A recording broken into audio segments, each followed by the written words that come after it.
धन्यवाद देता हूँ। इस गांव के अगल बगल के सारे, मैं मुखिया जी को देख रहा हूँ, जिला परिषद को देख रहा हूँ, गाय घाट के सभी सामाजिक लोगों को मैं देख रहा हूँ, सभी दल के नेताओं को मैं देख रहा हूँ। मुझे अच्छा लगा कि बिना जात पात के सभी नेता यहाँ पर मौजूद हैं।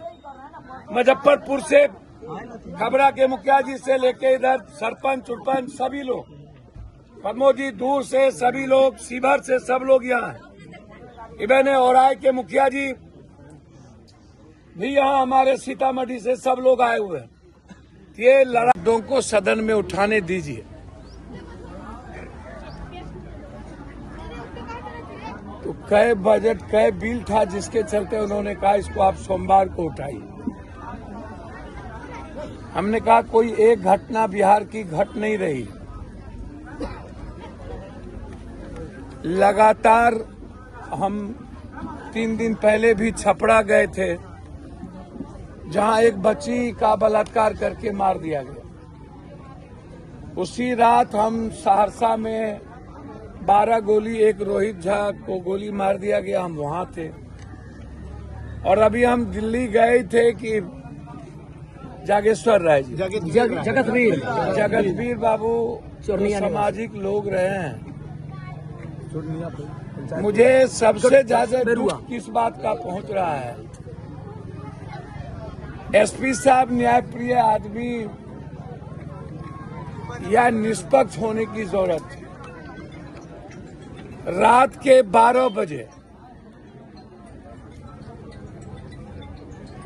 जब कोई रेड करने जाता है तो उसकी सूचना गांव में नहीं होती और न ही कोई पहले कोई जानकारी थी। संजोग से जगतवीर राय जी रात के 12:30, साढ़े 1 बजे के बीच में पेशाब करने निकले थे और तब तक जो थाना प्रभारी यहाँ के हैं, जो दारू पी करके लोग, सभी लोग, राजा सिंह, यदि एसपी साहब को इतना ही अपने थाना प्रभारी पर भरोसा है तो उसका ब्लड जांच करवा लीजिए कि वो ड्रग्स या शराब पीते हैं या नहीं पीते हैं, वो तो आ ही जाएगा।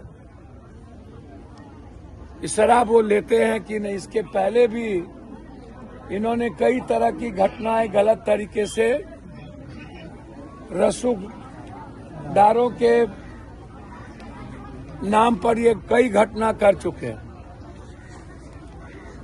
बिना किसी वारंट के या वारंट के। इनको जाना कहीं और था। यदि कोई पॉस्को एक्ट में या कोई केस में कोई लोग गांव के 5 घर 10 घर के बाहर किसी का केस था, तो ये दूसरे घर में जाकर के किसी महिलाओं को पीटने लगे। जगतवीर राय जी ने, स्वाभाविक है कोई गांव के समाज के बड़े बुजुर्ग होंगे, वह जरूर कहेगा कि भैया इस तरह की क्या बात हो गई कि आप पीट रहे हैं। उन्होंने पूछा भी, यदि आप हमको बताइए, और ये घर तो उसका है भी नहीं जिसके लिए आप आए हैं, घर कोई और जगह है और आप गलत तरीके से यहाँ महिलाओं के साथ आप उलझ रहे हैं। यही कोई भी बुजुर्ग आदमी जब कोई गांव समाज में महिलाओं के साथ कोई भी थानेदार हो या कोई नए लोग उलझेंगे तो स्वाभाविक है वो बोलेगा। दूसरी गोली एक और लोग थे, उसको मारने का प्रयास किया, जिसमें उसकी बच्ची ने बाह पकड़ के ही लिया तो भैंस को लग गया। कोई भी आदमी जो बिल्कुल होश में रह करके इतनी बड़ी घटना, या तो होश में नहीं था या तो अहंकार में रहता है वो आदमी। और मैंने जो फोटो देखा अभी, एक बड़े नेताओं के घर उनको संरक्षण प्राप्त है, उनकी तस्वीर है और उनका ये विधानसभा भी है, उनका संसदीय क्षेत्र भी है।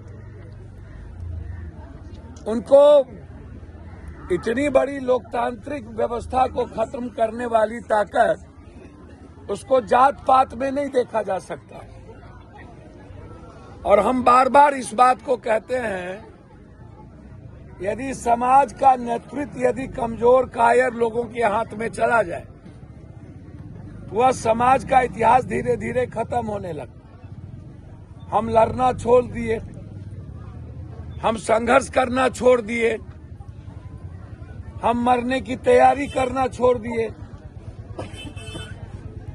इतनी बड़ी घटना को जात पात के दृष्टि से नहीं देखा जा सकता। और ये जात पात का मुद्दा ही नहीं है। जैसे जहानाबाद में एक बेटी के साथ बलात्कार हुआ, हम बड़ी लड़ाई लड़े, हमको मारने का प्रयास हुआ, जेल में रखा गया, कहां हम पर कोई असर पड़ता।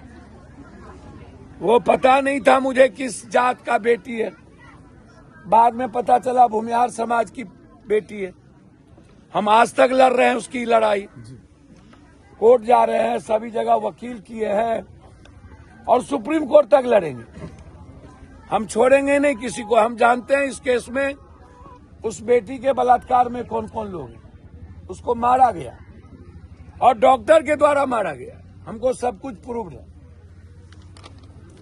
फिर जब हम छपड़ा गए तो हमको ये भी पता नहीं था वो किस जात की बच्ची है। जब वो मर गई वो बच्ची तो पता चला राजपूत समाज की बच्ची है। तो अब बेटी को, ऐसे सामाजिक बुजुर्ग को जो मेरे पिता के बुजुर्ग के समान हो,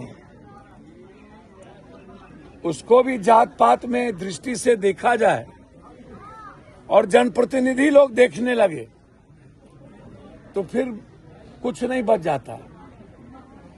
कल शाम में हाउस खत्म हुई।